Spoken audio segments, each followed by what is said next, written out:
Hello बच्चों, नमस्ते। आपने हमारे पिछले वीडियो को देखा, उसके लिए बहुत बहुत धन्यवाद। आज की वीडियो में हमने लिया है एट गेट अभ्यास पुस्तिका कक्षा 8वीं में विज्ञान विषय, और 8वीं में जो विज्ञान विषय लिया है उसका हमने लिया है लेसन 5 पौधों एवं जंतुओं का संरक्षण। तो बच्चों शुरू करते हैं। जैसे कि अध्याय 5 में दिया गया है पौधों एवं जंतुओं का संरक्षण, तो यहाँ पे आप के लिए दिया गया है पाठ की पूर्व तैयारी, तो आप इसको पढ़ लेंगे। यहाँ पे पौधों से संबंधित जो उनके संरक्षण है उससे संबंधित बहुत सारी जानकारी दी गई है, तो आप इसे पढ़ लेंगे। इसके बाद फिर यहाँ पे जो जंतु और संकटापन्न से रिलेटेड जो कुछ भी है, तो आप ऐसे आप अपने मन से लिखेंगे, क्योंकि इसे आपको लोगों को अपने मन से लिखना है, तो आप इसे ध्यान से पढ़ेंगे। इसके बाद फिर हम इसके आगे का वीडियो बताते हैं। आगे का जो सॉल्यूशन है उसमें बताया गया, सबसे पहले देखेंगे दिए गए खालिस्तान है, उसमें खालिस्तान में जो सबसे पहले है संकटापन्न स्पीसीज का खालिस्तान पुस्तक में रिकॉर्ड रहता है, तो यहाँ पे लिखेंगे रेड डाटा। फिर आता सेकंड नंबर, यह विशाल आरक्षित क्षेत्र जहाँ पर्यावरण के संपूर्ण घटकों का संरक्षण किया जाता है, जैव मंडल आरक्षित क्षेत्र। फिर आता तीसरा, प्रवासी पक्षी सुदूर क्षेत्रों से जलवायु परिवर्तन के कारण पलायन करते हैं। प्रवासी पक्षी, जो कि पक्षी हमारे प्रदेश में या हमारे देश में आते हैं, दूसरे देश से हमारे देश पे आते हैं, उन पक्षियों की बात किया जा रहा है। फिर यहाँ पे चौथा नंबर, जैव विविधता के संरक्षण के उद्देश्य से खालिस्तान बनाए गए हैं, तो राष्ट्रीय उद्यान बनाए गए हैं किसके? जैव विविधता के संरक्षण के उद्देश्य से। फिर पाँचवा नंबर, किसी विशेष क्षेत्र में पाए जाने वाले पेड़ पौधों उस क्षेत्र के खालिस्तान अर्थात वनस्पति जात एवं जीव जंतु प्राणी जात कहलाते हैं। तो इस प्रकार से पूरे जो खालिस्तान है वो कंप्लीट हुए। अब आता हमारा सेकंड नंबर, सही विकल्प। तो सही विकल्प में फर्स्ट नंबर का उत्तर हो जाएगा कार्बन डाइऑक्साइड। फिर सेकंड नंबर का उत्तर हो जाएगा जैव मंडल संरक्षित क्षेत्र। फिर आता है तीसरा नंबर मृदा अपर्दन। फिर चौथे का उत्तर हो जाएगा सी नंबर, वायु CO2 में की मात्रा बढ़ जाएगी, अर्थात यदि वन विलुप्त हो जाएंगे तो क्या हो जाएगा? वायु में CO2 की मात्रा बढ़ जाएगी। यहाँ पे देखेंगे ये जो लिखा हुआ है ये थोड़ी सा आगे पीछे लिखा हुआ है, ये जो लिखा हुआ है ये थोड़ी सा आगे पीछे हो गया, ये वाला पोर्शन है, ये वाला जो पोर्शन है ये थोड़ी सा आगे पीछे हो गया, तो आप इसे सुधार लेंगे। यहाँ पे लिखा हुआ आएगा वायु, जो यहाँ पे लिखा हुआ है वायु CO2 में, अर्थात वायु में CO2 आएगा यहाँ पे, ठीक है, आप सुधार लेंगे उसे। फिर आता है अगला आंसर, यहाँ पे देखेंगे पाँचवा नंबर, जंतु जिनकी संख्या में एक निर्धारित स्तर से कम होती जा रही है वे विलुप्त हो सकते हैं कहलाते हैं संकटापन्न जंतु। जैसे कि यहाँ फर्स्ट में हमने आपको बताया था, यहाँ पे ये संकटापन्न है ना, तो हम लोग यहाँ पे भर लेंगे, आप लोग देख लीजिएगा, इसलिए मैंने बोला था कि आप उसे पढ़ लेंगे करके। फिर आता है अति लघुत्तरीय प्रश्न, विशेष क्षेत्रीय स्पीसीज के कोई दो उदाहरण लिखिए। तो विशेष क्षेत्रीय स्पीसीज मतलब पचमढ़ी जैव मंडल आरक्षित क्षेत्र में स्थित साल एवं जंगली आम। फिर दूसरा है विशेष क्षेत्रीय स्पीसीज है। फिर आता है वनोन्मूलन से क्या समझते हैं?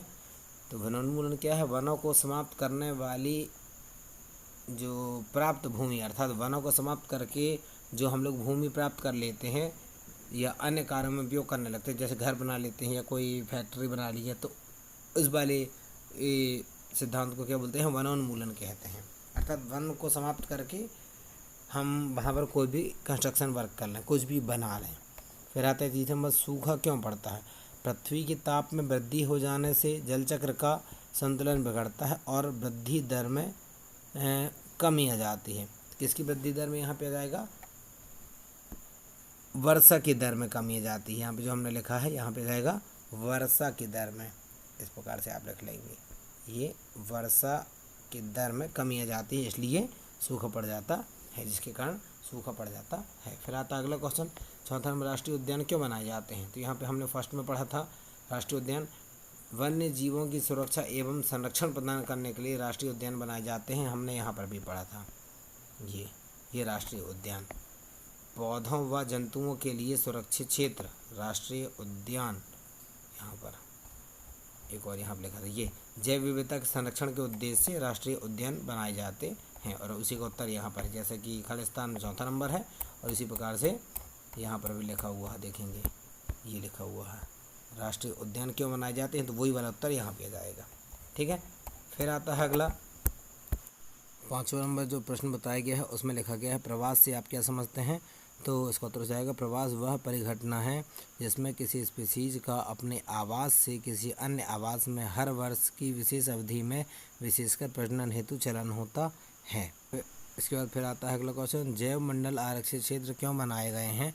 कोई एक जैव मंडल आरक्षित क्षेत्र का नाम लिखिए। तो इसका उत्तर होगा जैव विविधता के संरक्षण के उद्देश्य से जैव मंडल आरक्षित क्षेत्र बनाए गए हैं, जैसे पचमढ़ी जैव मंडल आरक्षित क्षेत्र है।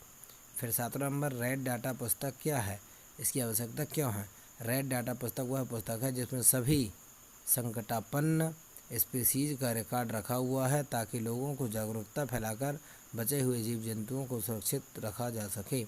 फिर आता है 8वां नंबर, वन्य प्राणी अभयारण्य और राष्ट्रीय उद्यान में क्या अंतर है। 2 राष्ट्रीय उद्यानों के नाम लिखिए। तो पहला नंबर, वन्य प्राणी अभयारण्य में मानव गतिविधियों को अनुमति दी जा सकती है जबकि राष्ट्रीय उद्यान में ये पूरी तरह प्रतिबंधित रहती हैं। दूसरा, वन्य प्राणी अभयारण्य में मवेशी चर सकते हैं जबकि राष्ट्रीय उद्यान में चराई भी प्रतिबंधित रहती है। तो इसका उत्तर है सतपुड़ा राष्ट्रीय उद्यान और दूसरा काजीरंगा राष्ट्रीय उद्यान। फिर आता प्रश्न क्रमांक 9, कागज़ के पुनः चक्रण की टिप्पणी लिखिए। कागज़ एक महत्वपूर्ण उत्पाद है जो हमें वनों से प्राप्त होता है। 1 टन कागज़ प्राप्त करने के लिए पूर्ण रूपेण विकसित 17 वृक्षों को काटा जा सकता है, अतः हमें कागज़ की बचत करनी चाहिए, इसका पुनः उपयोग एवं पुनः चक्रण करना चाहिए ताकि हम वृक्षों को कटने से बचा सकें। फिर आता 10वां नंबर, वनोन्मूलन की मृदा की उर्वरकता पर क्या प्रभाव पड़ता है। वनोन्मूलन से पृथ्वी पर ताप और प्रदूषण के स्तर में वृद्धि होती है तथा प्राकृतिक संतुलन भी प्रभावित होता है।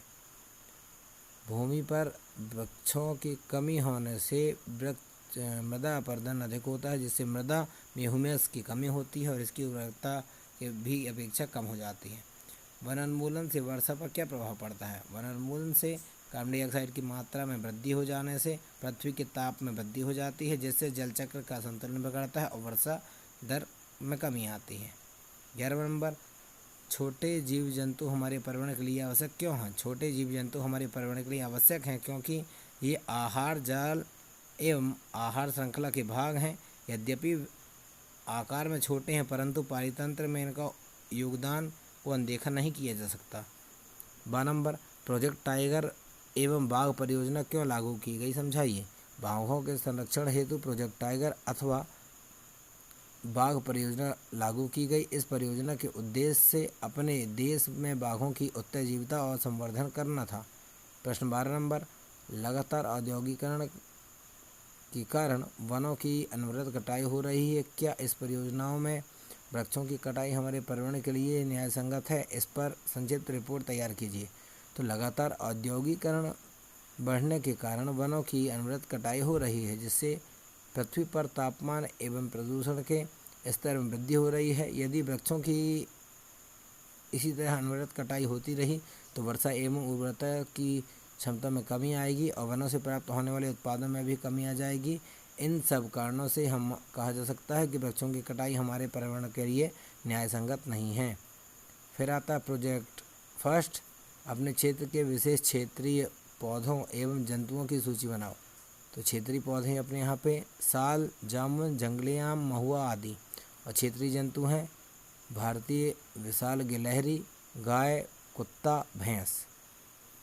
फिर दूसरे नंबर, संरक्षण हेतु संरक्षित क्षेत्र, मेरे ज़िले में वन्य जंतु अभयारण्य है, प्रदेश में 9 राष्ट्रीय उद्यान हैं, 25 अभयारण्य हैं और जैव मंडल आरक्षित क्षेत्र हैं 3। फिर देश की यदि बात करें तो हमारे देश में 103 राष्ट्रीय उद्यान हैं, वन्य जंतु अभयारण्य 543 है और जैव मंडल आरक्षित क्षेत्र है 18। तो इस प्रकार से हमारा मॉडल नंबर जो प्रोजेक्ट नंबर है फर्स्ट नंबर कंप्लीट होता है। अब आता है सेकंड नंबर। सेकंड नंबर देखते हैं, वृक्षों की अत्यधिक कटाई के लिए कौन कौन से कारक उत्तरदायी हैं।